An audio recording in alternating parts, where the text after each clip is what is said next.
Hello friends, welcome back to my channel. तो आज के इस वीडियो में हम लोग डिमॉन्स्ट्रेशन करने वाले हैं लैब इंस्ट्रूमेंट्स का।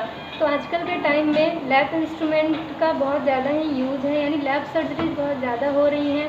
तो इसीलिए उनके बारे में आपको जानना बहुत ज़रूरी है, क्योंकि आप किसी भी सेक्टर में जाते हैं अगर वहाँ पर लैब सर्जरी होती है और आपको उसके बारे में पता ही ना हो कि कैसे असिस्ट करवाना है, असिस्ट करवाने से पहले आपको वहाँ के इंस्ट्रूमेंट की जानकारी होनी चाहिए।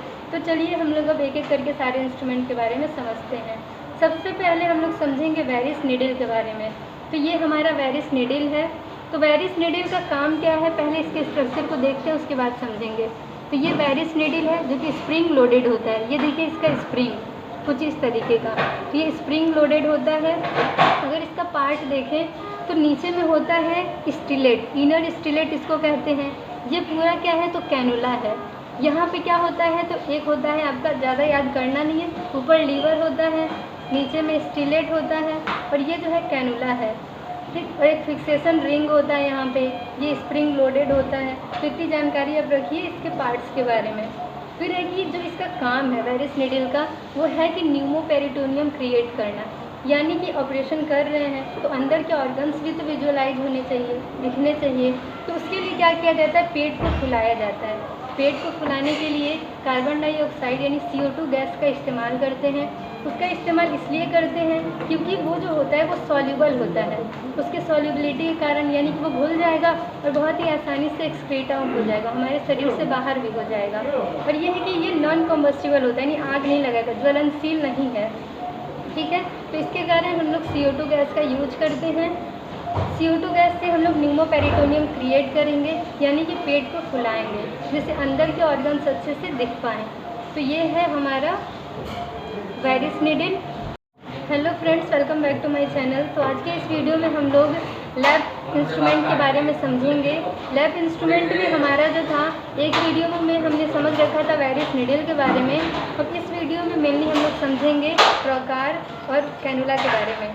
और रेड्यूसर्स भी होते हैं। तो हमारा क्या है तो ट्रोकार और कैनुला।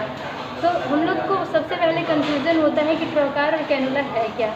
तो ये देखिए दो चीज़ें हैं, ये हमारा है ट्रोकार और ये हमारा है कैनुला। तो ये कैनुला है और ये ट्रोकार है।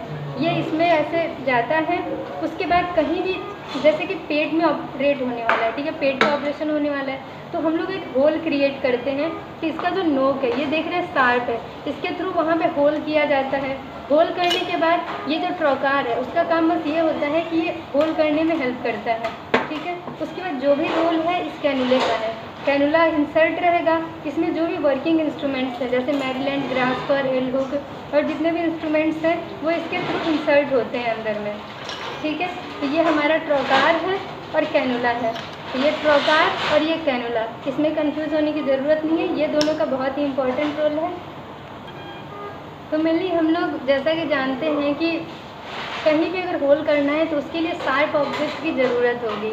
तो उसमें हमारा ये ट्रोकार है जिसकी मदद से हमें होल करना है, ठीक है। और ये जो ट्रोकार है वो एक पैसेज प्रोवाइड करेगा, एक रास्ता प्रोवाइड करेगा, जिससे कि हम लोग एब्डोमेन में या फिर पेल्विस में जहाँ का भी ऑपरेशन होना है वहाँ पे दूसरे इंस्ट्रूमेंट को उसमें इंसर्ट कर सकते हैं। जैसे कि ये एल हुक है, इसको इसमें इंसर्ट करना है तो इसके लिए एक पैसेज दे रहा है जो कि ये हमारा कैनुला दे रहा है, ठीक है। तो ये ट्रोकार और कैनुला, इसका यही रोल है। ये डिफरेंट साइज़ में आते हैं, जिसमें आपका 5 mm, 10 mm। तो इसमें जो ये आपका है ये 5 mm का ट्रोकार और कैनुला है, और ये जो हमारा बड़ा है वो 10 mm का ट्रोकार और कैनुला है, ठीक है। तो 10 mm के ट्रोकार में ये मोटे साइज का। तो इस तरीके से इस वीडियो को यहीं पे एंड करते हैं। Thank you.